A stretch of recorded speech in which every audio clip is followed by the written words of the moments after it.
이제 우리 하나님 앞에 다시 한번 찬양을 할 텐데요. 저희가 성가대 찬양대회가 없으면 모두가 찬양됩니다.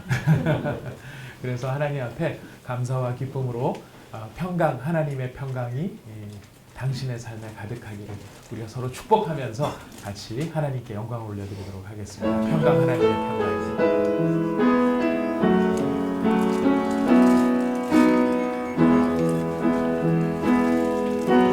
평강, 하나님의 평강이 당신의 삶에 넘쳐나기를. 평강, 하나님의 평강이 당신의 삶에 가득하기를 축복합니다. 기쁨, 하나님의 기쁨이 기쁨, 하나님의 기쁨이 당신의 삶에 넘쳐나기를. 기쁨, 하나님의 기쁨이 당신의 삶에 가득하기를 축복합니다. 아멘. 하나님께 영광의 박수를 올려드립니다. 우리에게 평강 주시고 기쁨 주시는 하나님 감사합니다. 이제 오늘 우리에게 주신 하나님의 말씀을 봉독하도록 하겠습니다. 베드로후서 3장 8절에서 13절까지의 말씀이 되겠습니다. 베드로후서 3장 8절에서 13절까지의 말씀. 여러분 다 찾으셨으면 저와 여러분이 한 절씩 말씀을 교독하도록 하겠습니다. 베드로후서 3장 8절에서 13절까지의 말씀입니다. 다 찾으셨으면 제가 먼저 봉독하도록 하겠습니다. 사랑하는 자들아, 주께는 하루가 천년 같고 천년이 하루 같다는 이 한 가지를 잊지 말라.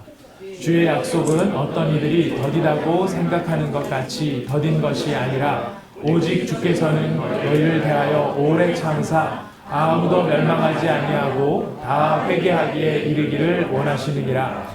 그러나 주의 날이 도둑같이 오리니 그날에는 하늘이 큰 소리로 떠나가고 물질이 뜨거운 불에 풀어지고 땅과 그 중에 있는 모든 일이 드러나리로다.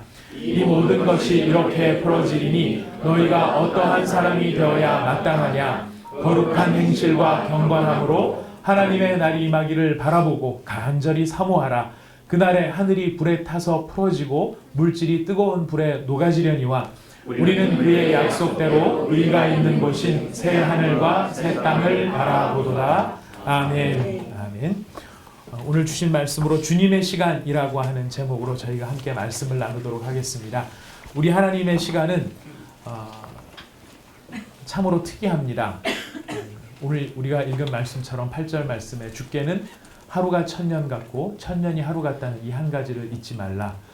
인터스텔라나 안 그러면 아인슈타인의 상대성 이론에서도 시간이 늘어났다 줄어들었다 할 수 있다고 하는데 이건 늘어나도 너무 늘어나고 줄어들어도 너무 줄어드는 것이 하루가 천년 같고 천년이 하루 같다는 주의 시간입니다. 왜 주님께서는 이렇게 천년이 하루 같고 하루가 천년 같다는 주님의 시간에 이런 이 스펙트럼의 넓음을 이야기를 하고 계시는 것일까요? 먼저 오늘 이 본문 말씀의 배경을 보면은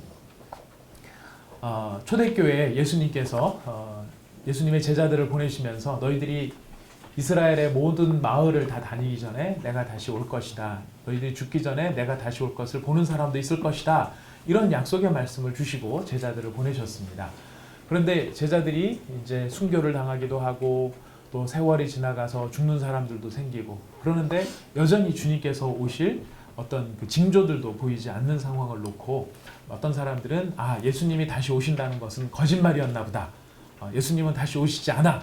예수님께서 다시 오신다는 그런 말은 괜히 우리들을 겁주려고 하는 말이었던 것 같아. 이렇게 주장을 하는 사람들이 생기기 시작을 했습니다. 그런 증거 때문에 그런 주장을 하는 사람도 있었지만은 또 한편으로는 예수님께서 다시 오신다는 것이 사실이 아니라고 한다면, 즉 예수님께서 다시 안 오신다고 한다면 어떤 유익이 있을까요? 예수님이 다시 안 오시는 유익에 대해서 생각해 보시는 분들은 아마 한 분도 안 계시리라고 생각합니다. 예수님이 다시 안 오신다고 하면 굉장히 유익한 일이 많습니다. 어떤 유익한 일이 생기냐면은 여러분이 굳이 이 세상을 참으면서 안 사셔도 됩니다.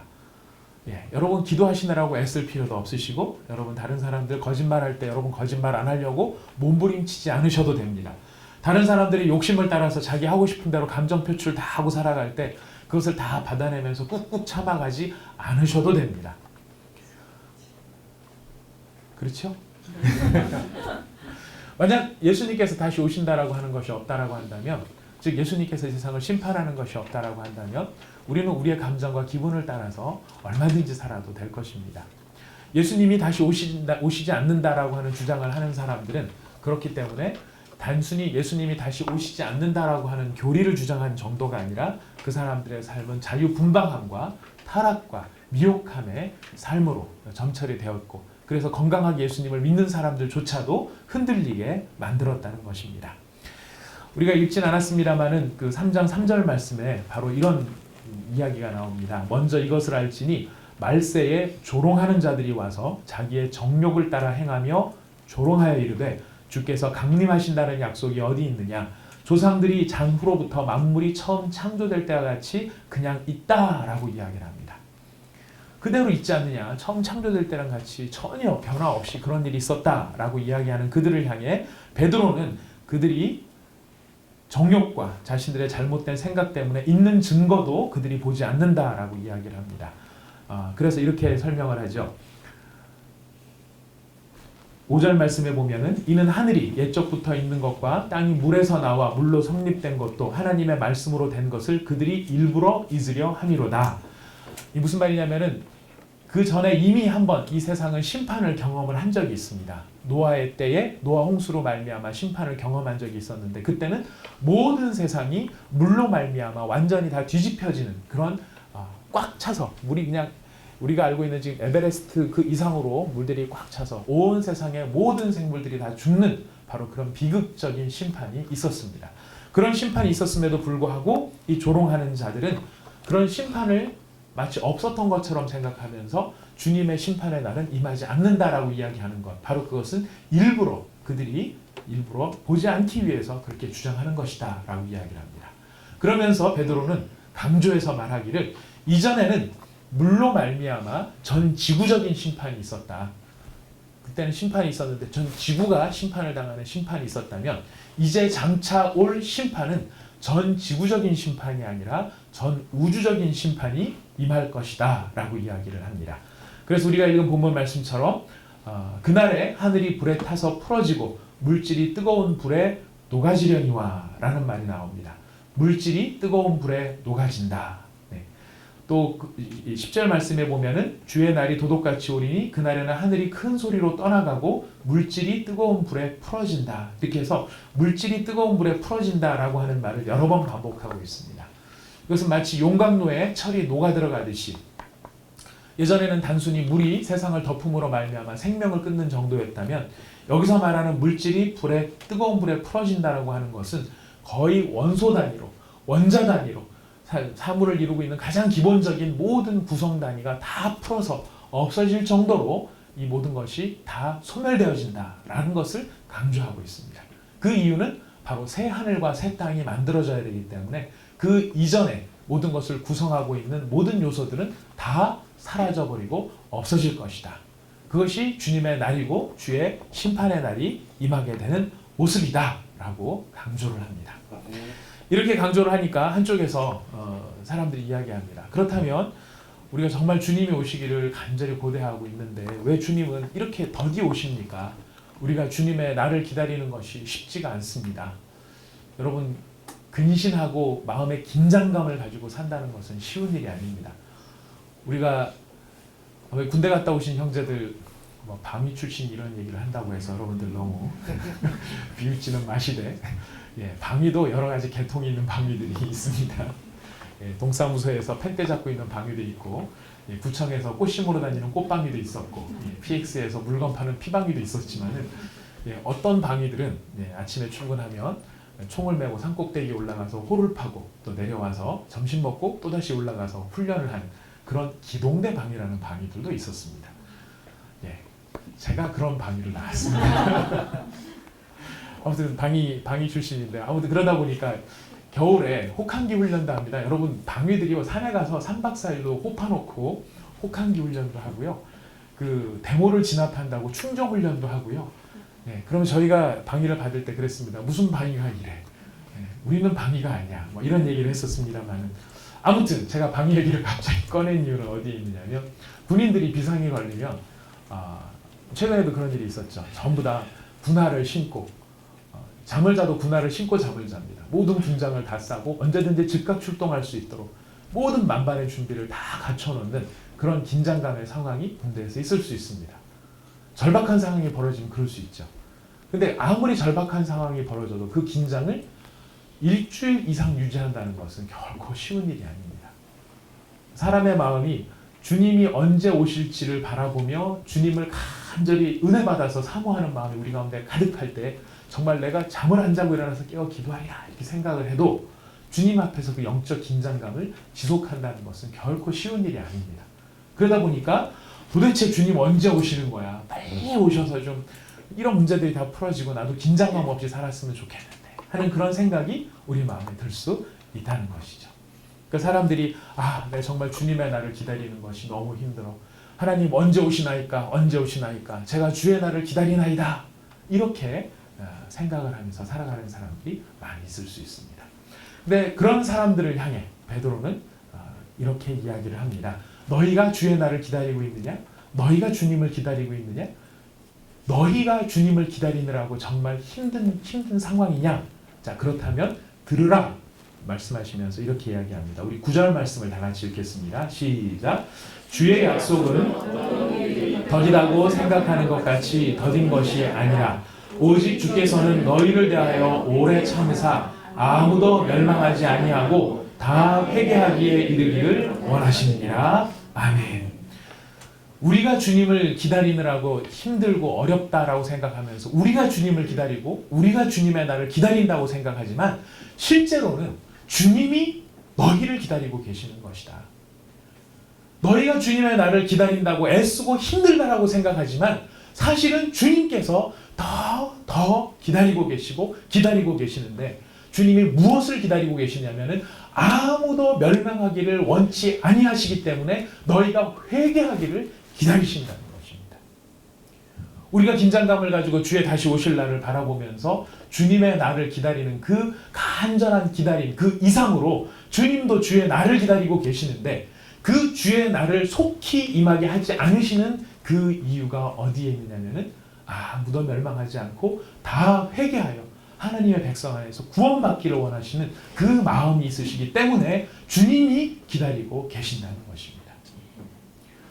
그래서 주님의 시간이 하루가 1000년 같고 1000년이 하루와도 같습니다.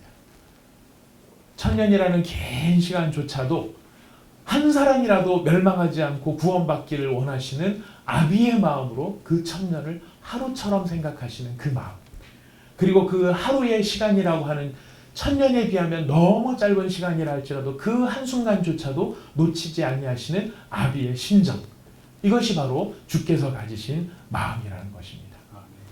주님이 참으십니다. 오래 참으신다고 하는데 주님이 어떤 면에서 우리를 오래 참고 계시는 걸까요? 먼저 우리가 읽은 것처럼 주님께서는 아무도 멸망치 않고 다 회개함의 자리에 이르기를 원하신다라고 이야기합니다.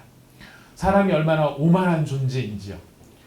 사람이 얼마나 어리석은 존재이고 고집이 센 존재인지 모릅니다. 어려서 예수님을 믿으라 그러면은 너무 어린 나이에 무슨 예수님을 믿겠냐. 좀 더 이 세상 재미를 느끼고 예수님을 믿어보겠다. 그리고 중년이 되어서 예수님을 믿으라 그러면 돈 벌기에 바쁘기 때문에 내가 좀 돈 좀 벌어놓고 예수를 믿겠다. 그리고 이제 장년과 노년이 되어서 예수님을 믿으라고 하면 젊은 시절 그렇게 죄 많이 지은 나 같은 죄인이 무슨 염치가 있다고 교회를 다니겠느냐 이러면서 끝끝내 이게 정말 미안해서 그런 얘기를 하는 게 아니라 안 다닐 핑계를 찾느라고 끝끝내 그렇게 정말 하나님을 받아들이지 않는 모습들이 사람들한테는 있더라는 것입니다. 또 얼마나 고집이 세게 완악한지 예수님을 믿으면 아니 하나님을 믿느니 차라리 내 주먹을 믿어라. 이 세상에 하나님이 어디 있느냐 이러면서 하나님이 정말 살아계시다면 내가 이런 아주 실수할 뻔했습니다. 아주 이런 버르장머리 없는 말을 내가 하는데 하나님이 계신다면 천둥이라도 쳐서 나를 징벌하실 텐데 하나님 나와 보시라 그래. 이러는데도 전혀 반응이 없으니까 겉봐 하나님은 세상에 없는 거야. 이렇게 말하는 사람들도 있더라는 것입니다. 그래서 우리 가족들 가운데서 놓고 보면 그 가족의 구원을 위해서 5년, 10년, 20년, 30년 하다못해 70년 가까이 기도를 하셔서 돌아가시기 전에 예수님을 믿는 그런 분들도 계신 것을 보게 됩니다. 근데 하나님께서 바로 그런 사람들을 하나님께서 징벌하지 않냐고 그 사람조차도 회개하기를 원하시고 멸망당하기를 원하지 아니하시는 그런 마음을 가지고 계시는 것입니다. 제가 존경하는 목사님 가운데 한 분이 일본에 있는 그 찌찌우라 메구미 교회라고 하는 교회가 있습니다. 아마 여기 쯔쿠바는 아마 많이 들어보셨을 텐데요. 쯔쿠바라고 하는 그 학원 도시, 그 대학이 거기 큰 대학이 있어서 그 쯔쿠바를 학원 도시라고 부릅니다. 근데 그 바로 옆에 가까이에 찌찌우라라고 하는 그 교회 이제 시가 있습니다. 그 찌찌우라라고 하는 시의 메구미 교회, 은혜 교회입니다. 그 은혜 교회를 담임하고 계시는 세이노 카츠이코 목사님이라는 분이 계십니다. 저희가 그 교회를 아는 이유는 뭐냐면은 이제 사랑의 교회에서 사역하기 전에 먼저 있었던 대방교회에서 일본에 있는 교회와 자매 결연을 맺고 서로 교류를 하는 그런 기회가 있었습니다. 그때 그 같이 교류를 했던 교회가 그 찌찌우라 메구미 교회입니다. 그 세노 가치이코 목사님이라는 분은 인도네시아 선교사로 일본 분이신데도 인도네시아 선교사로 10년 이상 사역을 하셨고요. 그리고 일본에 들어오셔서 그 메구미 교회를 개척하셔서 교회가 일본 교회로는 참 드물게 1000명이 넘는 큰 교회로 성장을 시키셨습니다. 아마 일본에 대해서 아시는 분들은 잘 아시겠지만 전도하기가 얼마나 힘들고 개척해서 10년이면 10명, 20년이면 20명이라고 하는 그런 공식이 통하는 데가 일본 교회입니다. 근데 그런 교회에서 1000명이나 되는 큰 교회를 만드신 것이죠. 근데 그 교회에 그 피스가라고 하는 메모리얼 채플을 하나를 별도로 건축을 하게 됐습니다. 그래서 이제 일본에 가셨을 때 그 건물을 돌아보면서 이제 거기에 대한 이야기를 해주셨어요. 근데 그 메모리얼 채플은 뭐냐면은 결혼식도 할 수 있고 그 단이 있으면 단 뒤쪽은 납골 땅입니다. 그 돌아가신 분의 납골을 모시는 그런 데가 거기에 설치가 돼 있었습니다. 그래서 아니 목사님 무슨 결혼식 하는 장소하고 납골 땅하고 이렇게 같이 있나요? 그랬더니 결혼을 하게 되면 이 땅에서 천국을 맛보는 것이요. 그렇게 천국을 쭉 맛보다가 이쪽으로 휙 넘어가면 바로 천국으로 가는 길이기 때문에 일관성 있는 곳이라고 이야기를 해주셨습니다. 이제 그러면서 그 피스가라고 하는 메모리얼 채플을 건축하는 과정에 있었던 이야기를 해주셨는데요.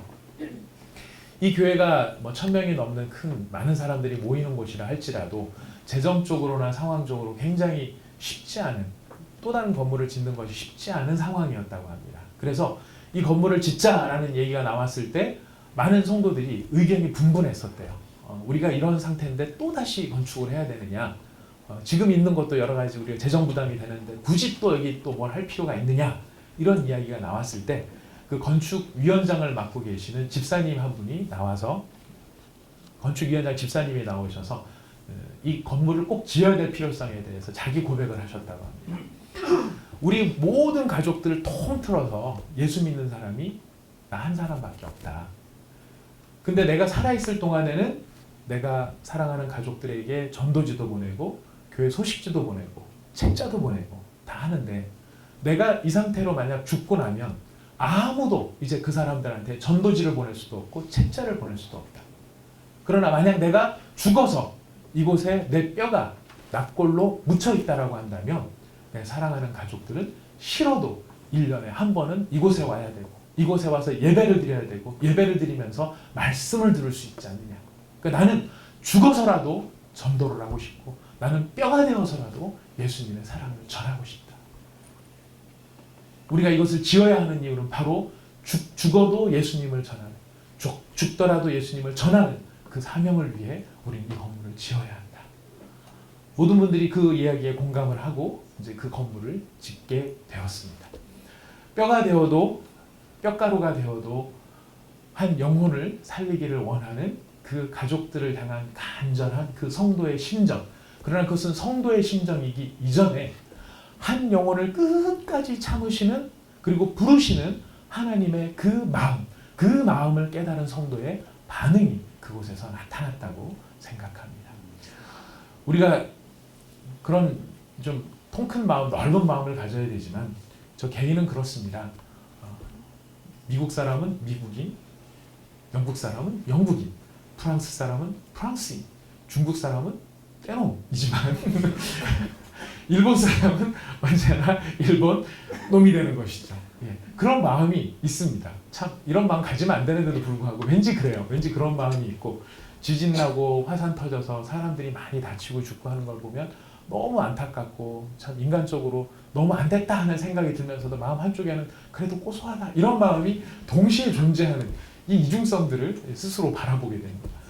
참 인간은 그렇게 속이 좁아 터지고 참 사람의 영혼에 대한 그런 불쌍히 여기는 마음이 적지만 그러나 우리 아버지, 우리를 사랑하시는 하나님 아버지는 바로 우리가 그렇게 어떤 마음을 갖고 있든지 그 영혼들을 사랑하고 계시고 그 영혼들을 불쌍히 여기고 계시고 어떻게 하든지 그곳에 있는 한 영혼이라도 회개하고 돌아와 구원받기를 원하는 그런 마음을 가지신 분이 하나님 아버지시라는 것입니다. 그래서 하나님께서 오래 참으신다는 것입니다. 한 영혼의 구원을 위하여 오래 참으시는 분 바로 하나님 아버지이십니다. 더불어 하나님께서 오래 참으시는 이유는 두 번째 이유가 여기에 있습니다. 두 번째 이유는 무엇이냐면 하나님 아버지가 오래 참으시는 이유는 우리의 영적 성장을 위해 우리 영적 성장을 기다리시느라고 오래 참으신다는 것입니다. 우리 11절 말씀, 12절 말씀 같이 한번 읽어보겠습니다. 이 모든 것이 이렇게 풀어지리니 너희가 어떠한 사람이 되어야 마땅하냐 거룩한 행실과 경건함으로 하나님의 날이 임하기를 바라보고 간절히 사모하라. 네, 거기까지 읽었습니다. 자, 너희가 어떠한 사람이 되어야 마땅하냐라고 베드로가 부르고 있는 이 사람들, 지금 베드로가 그 사람들에게 거룩한 행실과 경건함으로 하나님의 날이 임하기를 바라보는 사람, 그것을 간절히 사모하는 사람이 되어야 마땅하지 않겠느냐라고 하는 그 말에는 그것이 마땅하다라고 하는 당위적인 표현도 되지만은 그 이면에는 이 베드로의 이야기를 듣고 있는 사람들이 거룩한 행실을 갖지 못하고 경건하지 못한 세속적인 사람들이었으며 하나님의 날이 임하기를 바라보고 간절히 사모하기보다는 자신의 날을 이루기 위하여서 정말 그것을 간절히 사모하는 자로 살아가고 있는 사람들, 바로 그런 모습이 그들에게 있었다는 것을 우리는 더불어 짐작해 볼 수 있습니다. 바로 그 사람들이 그런 연약함들이 있었기 때문에 그들을 향한 베드로의 가르침과 바로 그 강조가 어디에 있는가? 거룩한 행실과 경건함으로 하나님의 날이 임하기를 바라보고 간절히 사모하라. 이 사람들이 예수를 안 믿는 사람들이었습니까? 아니요. 예수님을 믿고 교회를 이루고 있는 사람들이었습니다. 바로 그 교회를 이루고 있는 성도들에게 지금 베드로는 거룩한 행실과 경건함과 하나님의 날이 임하기를 바라보고 간절히 사모하라는 이야기를 하고 있는 것입니다. 예수를 믿고 있음에도 불구하고 여전히 경건하지 못하고 거룩하지 못한 모습이 있을 수 있다는 것이죠. 여러분들 육신에 속한 자, 여러분들은 육신에 속한 자입니까? 영에 속한 자입니까? 자신이 없으십니까? 아직도 예수님을 모셨는지 안 모셨는지 잘 모르시겠습니까? 보통 우리가 육신에 속한 자 그러면은 예수 안 믿는 사람들을 육신에 속한 자, 예수를 믿는 사람들을 영에 속한 자 이렇게 이해하는 경우가 있습니다. 근데 성경을 찾아보니까요, 참 놀라운 재밌는 표현이 있습니다. 우리 성경 고린도전서 3장 찾아가 보겠습니다. 고린도전서 3장 고린도전서 3장 다 찾으셨습니다. 1절 말씀 우리 한 목소리 읽어보시겠습니다. 시작.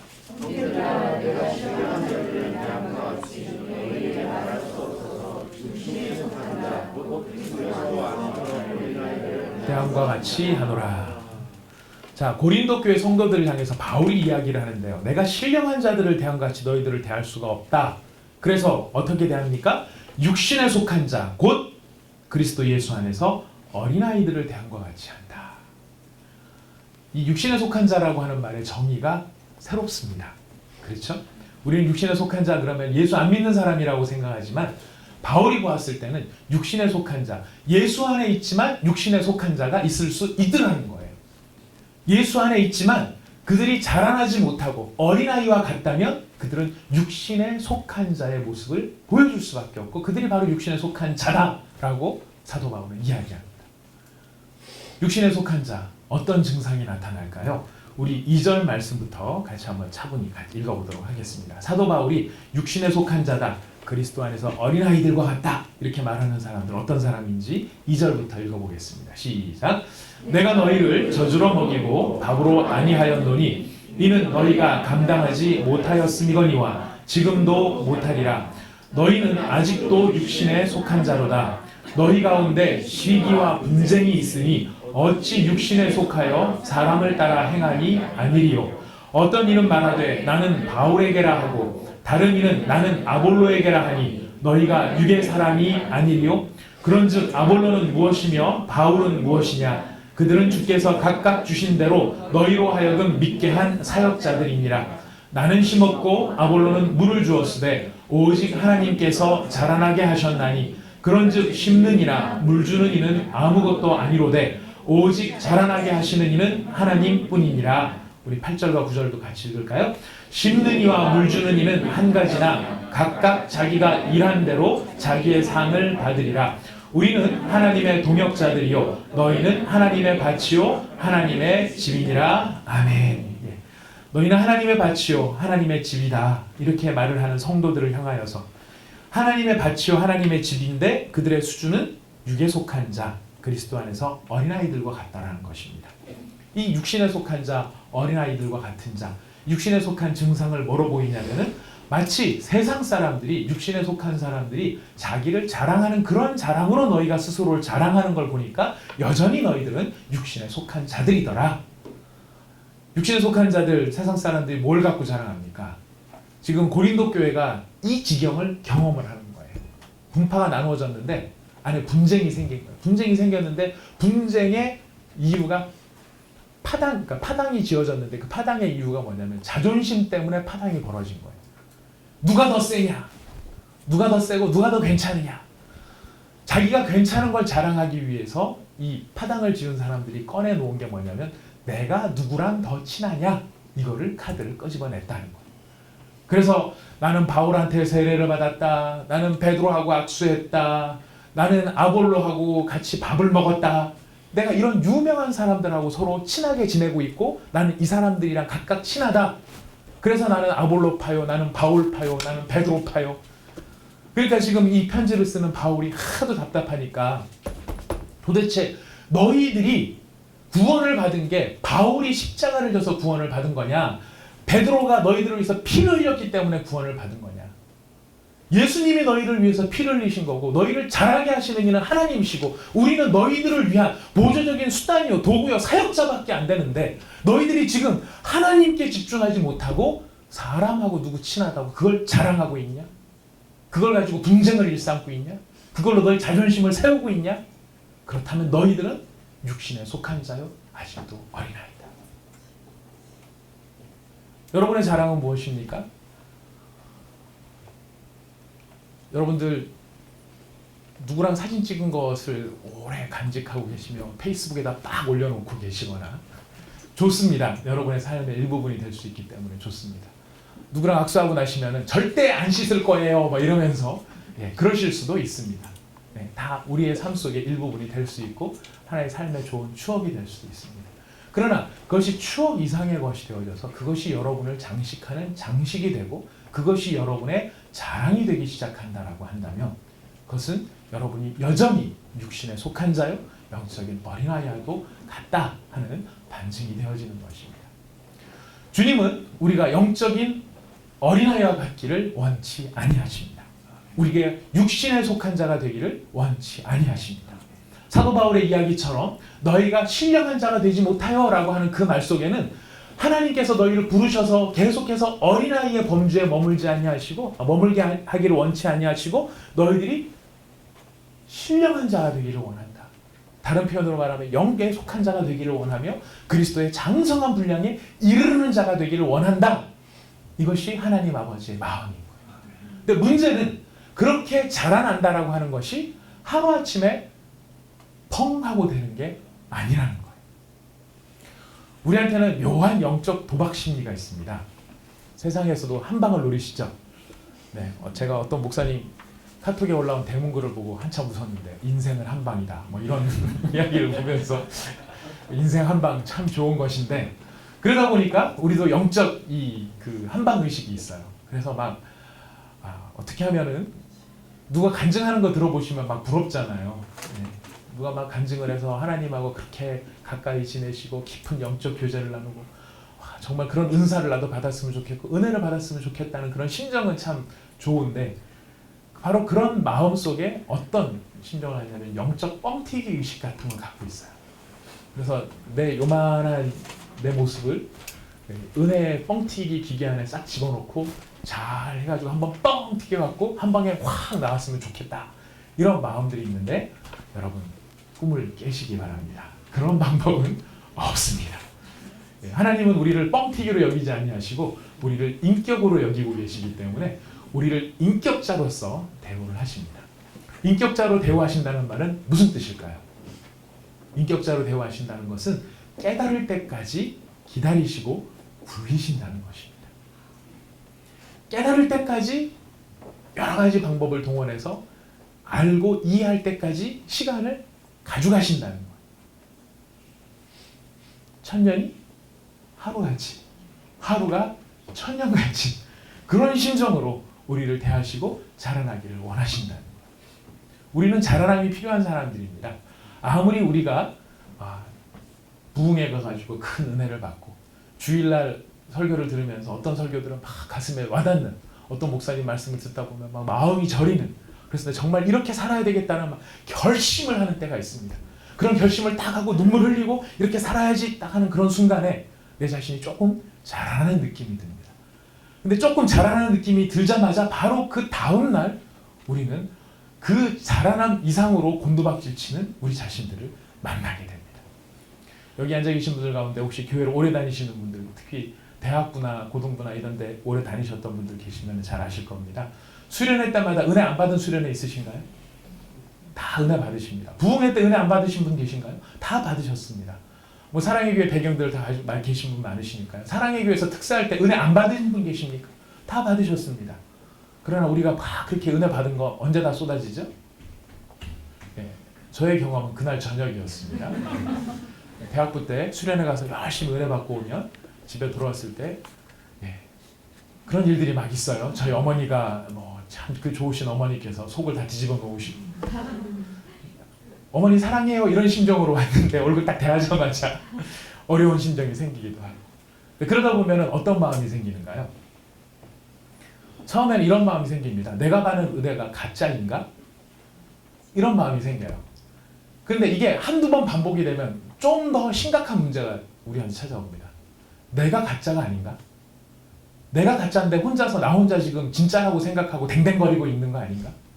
하나님의 은혜를 받고 하나님이 이렇게 나를 사랑하시고 내가 결심도 하고 각오도 하고 여러 번 했는데도 불구하고 왜 나는 판판이 깨어지는가? 하나님이 나를 사랑하지도 않고 예수님이 나를 구원하지도 않았는데 나 혼자서 구원받았다고 구원 안 받았으면 너무 슬프니까 구원받았다고 막 애쓰면서 몸부림치는 게 아닌가? 이런 생각이 들 수 있습니다. 바로 그런 생각이 드는 우리를 위해 오늘 베드로가 이야기를 하는 것입니다. 하나님께서 오래 참음으로 너희를 기다리고 계신다. 왜? 성장을 위해서는 시간이 필요하고 성장을 위해서는 시행착오가 필요하기 때문입니다. 여기 계신 분들 가운데서 어렸을 때마다 구구단 아닌지 구구단 못 외우신 분들 아무도 안 계시죠? 그죠? 다 구구단 외우실 겁니다. 지금 보시면 구구단 뭐 그까짓 거 이제 이렇게 생각을 하십니다만은 여러분 처음 구구단 외우실 때 안 얻어 터지고 구구단 외우신 분 계십니까? 아마 모르긴 몰라도 집에서 한따까리들 다 하시면서 구구단 외우셨을 것입니다. 다 그렇게 외우셨을 것입니다. 저희 집 막내가 오빠 언니가 막 구구단 외우는 거 옆에서 따라하면 하느라고 자기도 잘한다고 하면서 해서 2단은 금방 외웠습니다. 근데 이제 지가 외워야 될 타이밍이 돌아와서 지금 4단, 5단까지 나가 있는데 6단을 넘어가기가 힘든 거예요. 오빠 언니 따라할 때는 별거 아닌 줄 알았는데 자기가 할 때는 6단 넘어가기 힘든 거예요. 네, 그랬을 때 제가 참 딸을 사랑하고 아끼기 때문에 너무 고생한다. 네가 얼마나 수고가 많냐. 너도 외우고 싶은데라고 너무 몸부림칠 텐데 너무 안 외워지지? 외우지 마. 안 외워도 돼. 라고 하는 부모가 세상에 있겠습니까? 없는 거예요. 왜? 구구단을 못 외우면 단순히 구구단을 못 외운다로 끝나는 게 아니라 얘가 기본적으로 사회생활을 하기가 힘들어지거든요.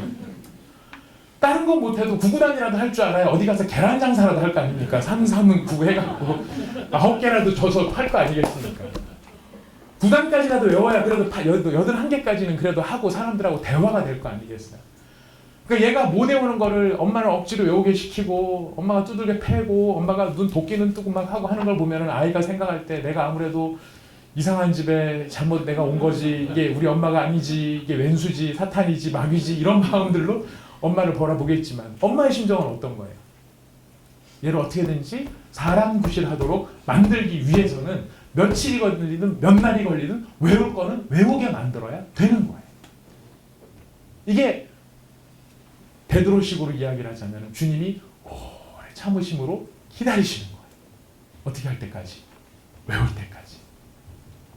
주님께서는 우리가 마냥 영적인 어린아이와 육에 속한 자로 머물기를 원치 아니하십니다. 그래서 우리로 하여금 자꾸만 훈련시키고 연습시키고 연단시키는 거예요. 근데 제가 이 말씀을 드리는 가장 중요한 이유는 어디 있냐면 우리 하나님께서 이런 마음을 가지고 계시는데 우리가 그 마음을 깨닫지 못하면 우리는 하나님이 우리를 붙들고 훈련시키시고 강하게 만드시고 견고하게 키우심에도 불구하고 그 과정 가운데서 우리는 하지 않아야 될 좌절들을 경험하더라 하는 것입니다. 베드로가 지금 이 말씀을 하는 이면의 이유 가운데 가장 중요한 이유 가운데 하나는 뭐냐면 그러므로 하나님이 너희를 오래 참으심으로 붙들고 계시니까 그것을 깨달아 아는 너희들은 좌절하지 말고 실패하더라도 앞으로 또 나가라는 거예요. 기도를 하러 가다 보면은요. 기도하다 보면은 정말 기도 여러분들 막 뜨겁게 기도하고 1시간, 2시간씩, 3시간씩 제가 조용기 목사님 설교를 듣다가 약호를 죽은 게 조용기 목사님은 개척교회 하실 때 5시간씩 기도를 하셨대요. 5시간씩 기도를 하셨다는 말씀을 듣고 제가 막 약호가 죽었어. 나는 가짜인가 봐. 이런 생각도 들고 5시간을 뭔 수로 기도를 하나 이런 생각도 들고 하면 하지 뭐 이런 마음속에 했다가 1시간 반 만에 자빠져갖고 나오기도 하고 나는 아닌가 봐. 이렇게 얘기를 하시는데 그 조용기 목사님 뒷말이 더 웃겼습니다. 저는 하루에 5시간씩 기도를 했습니다. 개척교회 목사가 뭐 할 게 있나요? 기도라도 해야지. 얘기를 하시는데 저는 그렇게 못하고 있는 제 자신을 막 봤거든요. 기도를 하러 이제 지금 말고 이전에도 보면은 저기 예전에 이제 사랑의 교회 같은 경우에 이제 기도 룸이 있죠. 기도실이 있죠. 거기 가서 이제 기도를 하면은요. 이 기도실 벽이 얇아요. 벽이 얇아서 기도를 좀 크게 하면은 옆 사람 기도가 다 들려요. 그래서 난 하나님 앞에 정말 간절한 마음으로 기도해야지 하고 기도하러 나갔는데 막 기도를 하다 보면 그 사람 기도를 같이 하고 있어요. 저 집 아저씨가 바람났구나, 애가 속을 새기는구나, 막 이런 걸 느끼면서 어느 순간에 하나님 제가 제 기도를 해야 되는데 제가 뭘 하고 있나요? 막 이런 생각들이 들 때도 있더라는 거예요. 그리고 그 기도실이 가보신 분들은 아시겠지만은 이 냉난방을 참 잘해주세요. 개별 난방이 가능하거든요. 그래서 겨울에 거기 기도를 하러 가면은요. 보일러 딱 틀어놓고 조금 한 10분 앉아있으면 노곤노곤해지는 것이 한 20분만 지나면 어느새 길게 앉아서 기도를 하고 있는 저를 발견할 때가 있는 거예요. 1시간 작정하고 들어가서 좀 이따 막 집사님이 막 문을 두드리세요. 시간 다 됐다고. 그럼 주님 다음에 또 올게요 막 이러면서 나오는 저를 발견하는 거죠. 야 하나님 어떻게 제가 목사가 돼가지고 1시간 기도하는 것이 이렇게 어렵나요? 1시간 기도하는 게 이렇게 힘드나요? 하는 속에 내가 이렇게 할 바에는 그럼 기도를 하지 말자. 여러분 이게 똑똑한 건가요? 아니죠. 그렇게 할지라도 다시 기도의 자리로 나가는 것이 잘하는 것입니다. 아멘. 제가 어디서 말씀을 드렸습니다만 우리나라 옛날 속담에 가다가 아니 가면 아니 간만 못하니라 이런 말이 있어요. 자존심이에요. 자존심의 표현이죠. 그러니까 그 말이 이유가 돼서 어떻게 합니까? 요거 하다가 안 될 것 같으면 아예 하지를 말자. 여러분 연초마다 항상 성경 통독 작정하시잖아요. 아시잖아요. 창세기부터 출발해서 출애굽기에서 항상 넘어지시는 거. 난 항상 출애굽기가 문제가 되니까 이렇게 할 바에는 읽지 말자. 왜 그렇게 하세요? 그렇게 안 하셔도 됩니다. 출애굽기에 넘어지셨으면 내년에는 출애굽기부터 읽으세요. 읽으시면 되는 거예요. 그래서 속담이 바뀐 속담이 무슨 속담이냐? 가다가 아니 가면 아니 간만 못한 일이 아니고 가다가 아니 가면 간 만큼 이익이다. 아멘. 1시간 작정하고 기도하러 들어가셔서 10분 기도하고 주무셨다면 10분만큼 잘하신 겁니다. 50분 못한 거에 대해서 좌절하지 마시라는 거예요. 우리의 마음은 우리가 생각하는 것보다 강하지 않습니다. 견고하지 않습니다. 말씀 읽고 은혜 충만하고 정말 하나님 앞에 눈물 쑥 빼고 나오는 그런 부드러운 마음을 가진 그 마음이 나와서 누군가의 억울한 말 한마디면 왕창 뒤집어 엎고 내가 야수로 돌변 하는데 시간이 걸리지 않아요. 우리나라에 그런 속담이 또 하나 있습니다. 네. 이 벙어리가 우리나라에서 운전을 하면 그 입이 열린다라는 말이 있어요. 운전하시는 분들은 다 아실 거예요. 요즘에 많이 좋아진다고 하지만 여전히 같아요. 예, 벙어리가 우리나라에서 운전을 하면 입이 열려요. 그런 사회 속에 우리가 살아가고 있어요. 제가 예전에 저기 순장반에서 강의하다가 한번 그런 얘기를 했는데 저희 친구 목사님 가운데 한 분이 운전을 하고 하는데 누가 앞에 확 끼어들더래요.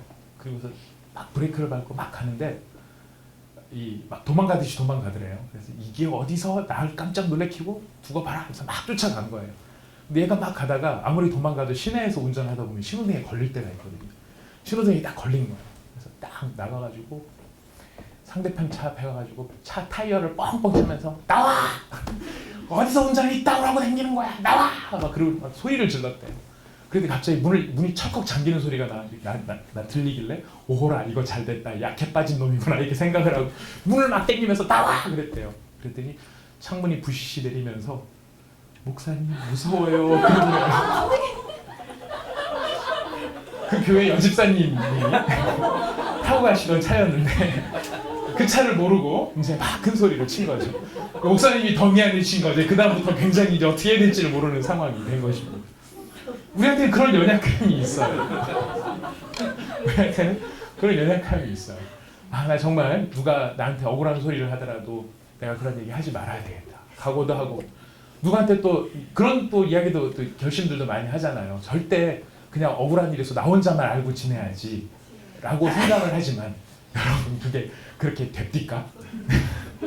어디서 소문 하나 들으면 우리는 어떻게 해야 됩니까? 소문은 전하는 재미, 풀리는 재미, 시칠 뚝 떼는 재미 이 재미가 소문에 있지 않습니까? 그러다 보니까 늘 하는 말이 너만 알아? 이러면서 하는 이야기.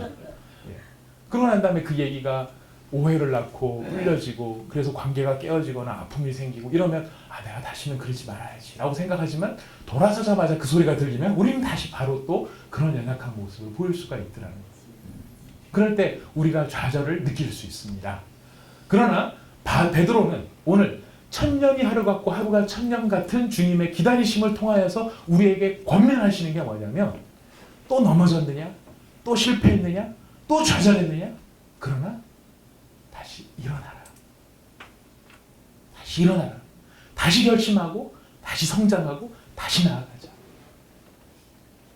1시간 작정해서 10분 기도했으면 하다가 실패했으면 다음에 11분 하면 되는 것이고 그 다음에 12분 하면 되는 것이고 내가 꾹 참고 말 안 하려고 했던 거 5분 만에 말했으면 다음에는 10분 뒤에 말씀하시면 되는 것이고 그 다음에는 15분 뒤에 말씀하시면 되는 겁니다. 그리고 좀 더 훈련이 되시면 사람 놓고 얘기하지 마시고 비계 놓고 얘기를 하시고 그도 모두 잘 안 될 것 같으면 화장실에 들어가서 화장실 물 내리시면서 거기다 대고 막 소리를 지르십시오. 기무슨 나쁜 놈 이렇게 소리를 지르십시오. 변기는 이야기하지 않을 것입니다.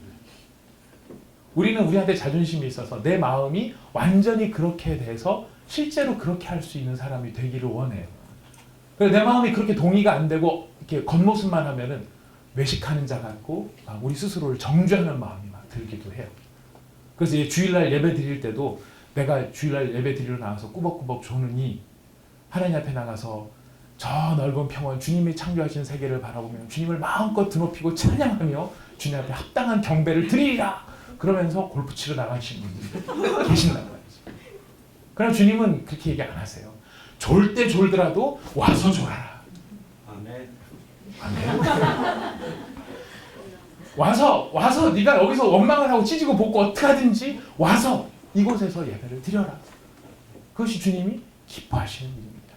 근데 우리는 내 마음이 그게 다 동의가 되지 않고 내 수준이 그 수준까지 이르지 않았다고 생각해서 내가 어디 가서 도좀 닦고 제대로 된 다음에 다시 교회 나올게요. 그러면서 안 나오려고 하는 그런 자존심을 우리가 부리더라는 것입니다. 사도 바울은 베드로를 이야기합니다. 우리 하나님께서는 천년이 하루 같고 하루가 천년 같은 그 심정으로 그 수많은 긴 시간이라 할지라도 너희들의 성장을 기대하고 그 성장을 바라보고 그 성장을 목표로 해서 나가시는 분이시다. 그 주님을 의지하고 쓰러지면 또 일어나서 어린아이의 일이 아니라 어른의 일을 위해서 우리가 함께 나가자. 우리 주님의 그 마음을 우리가 깨달으시고 영적으로 어른의 자리에 이르시는 여러분들이 다 되실 수 있기를 부탁드리겠습니다. 마지막 세 번째입니다. 주님은 기다리십니다. 이제 이런 자라남이 어떤 목표, 어느 정도까지의 자라남을 우리 하나님은 기대하고 계시는가? 우리 주님께서는 온전케 되기를 기대하신답니다. 우리 14절 말씀, 베드로후서 아까 우리가 읽은 3장 14절 말씀 보겠습니다. 베드로후서 3장 읽진 않았군요. 14절 읽진 않았지만 14절을 같이 보겠습니다. 시작. 그러므로 사랑하는 자들아 너희가 이것을 바라보나니 주 앞에서 점도 없고 흠도 없이 평강 가운데서 나타나기를 힘쓰라. 점도 없고 흠도 없이 평강 가운데서 나타나는 것. 평강은 점도 없고 흠도 없을 때에 우리가 경험할 수 있는 마음의 상태입니다. 누군가에게 부끄러울 것이 없고 속일 것이 없는 자가 누리는 당당함이 있습니다. 마음에 뭔가 캥기는 게 하나라도 있고 찝찝한 게 있고 뭔가 꼬인 게 하나라도 있으면 우리는 그 일로 인해서 관련된 사람한테 나서는 것이 굉장히 불편해집니다. 평강이 깨어지는 것이죠. 나중에 여러분들 여기 아직 결혼 안 하신 분들도 계시는데 나중에 결혼해서 아이들을 키워보시면요, 아이들이 순진하고 순수할 때는요, 거짓말하면 부모랑 눈도 못 마주쳐요. 뭔가 찜찜하고 있어, 뭔가 요만큼 가려놓은 게 있으면 평강을 잃어요. 그래서 평강을 잃어서 옆으로 쳐다보거나 눈을 안 마주치거나 하는 일들이 있어요. 우리가 주님 앞에 그럴 수 있다는 거예요. 주님 앞에 점도 없고 흠도 점이 있거나 흠이 있거나 뭔가 주님 앞에 하여튼 양보 안 하는 무엇인가가 있으면 우리가 주님 앞에 나가 기도를 하더라도 진심을 다해서 주님께 눈을 마주치는 기도가 아니라 기도라고 하는 형식으로 주님 앞에 나갈 때가 있을 수 있다는 거예요. 그래서 지금 사도 베드로는 주님 앞에 점도 없고 흠도 없는 평강에 이르는 사람이 되라라고 우리를 요청하시는 거예요. 점도 없고 흠도 없다는 것을 한참 고민을 하다가 이 점도 없고 흠도 없는 게 요즘엔 어떤 비유가 있을까? 최근에 그런 경험을 했습니다. 우리 막내 딸내미한테 이제 폴더 핸드폰을 사줬습니다. 폴더폰을 사줬는데 그 폰에 이렇게 비닐 카바를 붙이잖아요. 보호 카바. 그 붙이는데요. 제가 이제 붙이는 사람이 이렇게 열심히 붙여주는 모습을 보니까 그 비닐 카바를 뗐다가 다시 붙였다가 다시 이렇게 보더니 다시 또 떼었다가 밀었다가 옆으로 밀고 이쪽으로 밀고 막 그러는 거예요. 아니 그거 한 번에 쭉 붙이시면 되지 뭘 그렇게 하시냐고 봤더니 조금이라도 거기에 기포가 남아있으면 이게 딱 붙어있는 것 같아도 조금만 시간이 지나면 다시 울룩하고 올라오고 그래서 이게 떨어지기 시작을 한다는 거예요. 그래서 이게 제대로 오래 쓰기 위해서는 완전히 그 안에 공기방울 하나 없이 기포가 하나도 없을 정도로 다 밀어내야 된다는 거예요. 그래 이게 접착면, 이 비닐하고 폴더가 이 폰이 쫙 접착이 돼서 아주 보호를 잘 해줄 수 있다라고 하는 얘기를 하더라고요.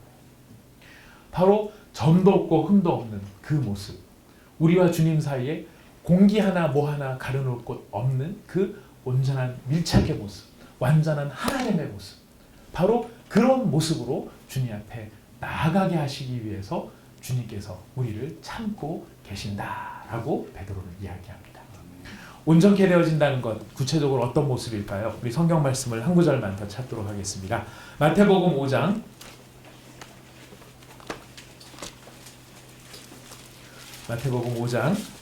43절부터 48절까지의 말씀입니다.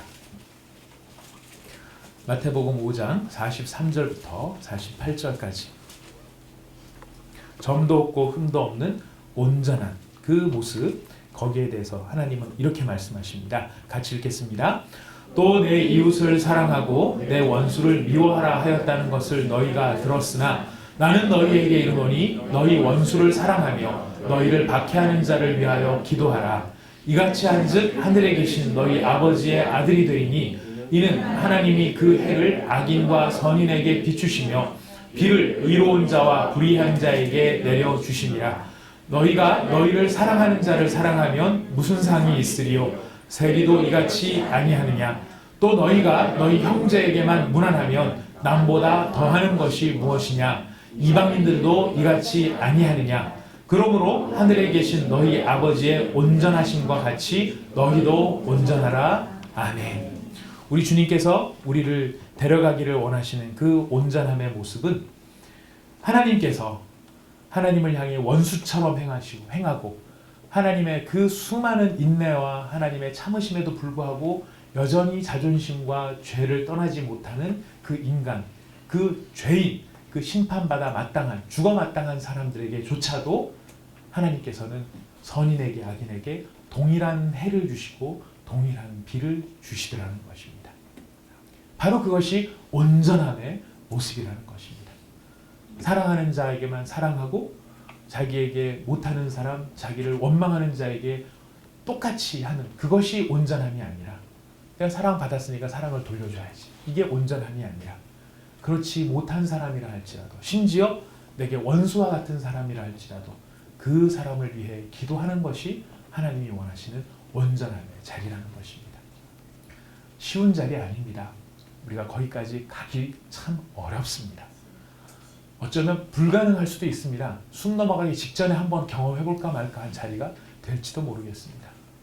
그러나 주님께서는 우리로 하여금 바로 그와 같은 높은 경지, 하나님의 아들이라 일컬음을 받을 만큼 온전한 자리까지 우리가 자라나기를 원하시고 거기까지 함께 가기를 원하고 계십니다. 그래서 그 일을 위해 우리와 함께 하시고 오래 참으심으로 시간이 오래 걸려도 그 일들을 이루어 가신다는 것입니다.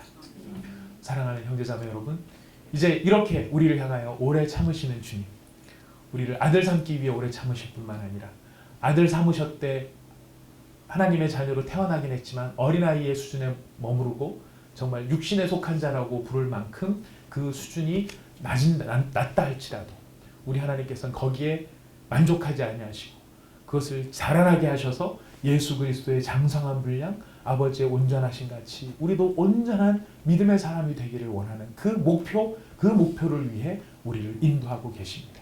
그 일이 시간이 오래 걸려도 주님은 포기하지 않고 우리를 이끌고 계십니다. 우리가 좌절할지라도 우리를 일깨워서 이끌고 계십니다. 여러분 스스로에 대해서 분발하시기를 바랍니다. 하나님이 그러시다면 더욱 분발하시기를 바랍니다. 그리고 또 한 가지 중요한 것, 나만 분발하는 것으로 끝나는 것이 아니라 이 안목은요, 우리가 다른 사람을 바라볼 때 우리가 어떤 안목을 가져야 되는지를 가르쳐 줍니다. 우리가 봤었을 때 뭐 저런 게 예수 믿는 사람이야, 저 사람 예수 믿는다 어디 가서 말 안 하고 돌아다니는 것이 전도하는데 훨씬 좋겠다 생각되는 그런 사람이 우리 눈에 보일 수 있습니다. 자, 그럴 때 우리 마음이 어떤 마음을 가져야 된다고요? 저 사람 아직 육신에 속한 자구나, 어린아이와 같구나, 자라남이 필요하구나, 하나님께서 포기하지 않고 계시니 저 사람이 지금은 저래도 변하면 반드시 하나님 앞에 온전한 사람이 될 것이야. 하나님이 참고 계시니 우리도 같이 참고 인내하며 기다리며 나아가자 하는 마음이 우리한테 생긴다는 것입니다. 이런 안목이 여러분들에게 풍성하게 생기실 수 있기를 바랍니다. 하나님이 우리를 온전하게 대하시고 우리가 서로를 온전하게 대하고, 그러면 교회 안에 부족함이 있어도 그 교회가 얼마나 행복한 교회가 되고 아름다운 공동체가 되겠습니까? 모자라지 않은 사람은 없습니다. 다 알고 있습니다. 굳이 안 알려줘도 다 알고 있습니다.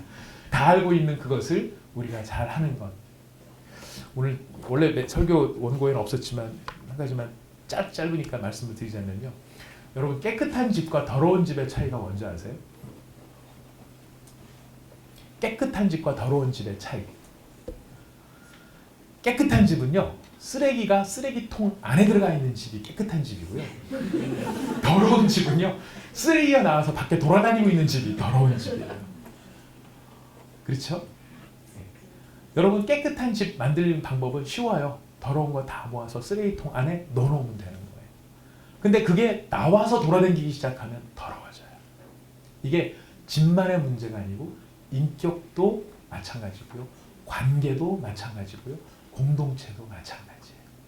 더러운 건 누구나 다 더러운 줄 알고 있는데 그 더러운 것이 쓰레기통 안에 딱 들어가서 거기에만 머물게 하면 그 집은 깨끗한 집이 될 수 있지만 그 더러운 게 나와서 막 돌아다니기 시작하면 그 개인의 인격이 더러워지고 관계가 더러워지고 공동체가 더러워지는 것입니다. 우리 주님이 오래 참으심으로 그 더러움을 치우고 계시는데 우리가 주님의 동역자라면 우리도 열심히 쓰레기를 쓰레기통에 집어넣는 사람이 되기로 합시다.